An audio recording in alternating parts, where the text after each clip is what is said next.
The SES were world leaders in counter-terrorism. And I guess GSG went, yeah, let's have an observer team on board to see, if they can help us out.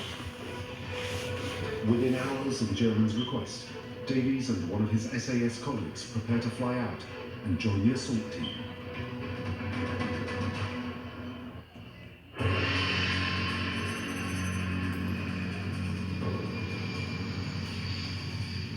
In Rome, the hijacked plane takes off after being refueled by the Italian authorities. On board, Mahmoud forces pilot Jürgen Schmied to fly towards the Middle East, looking for somewhere new to land.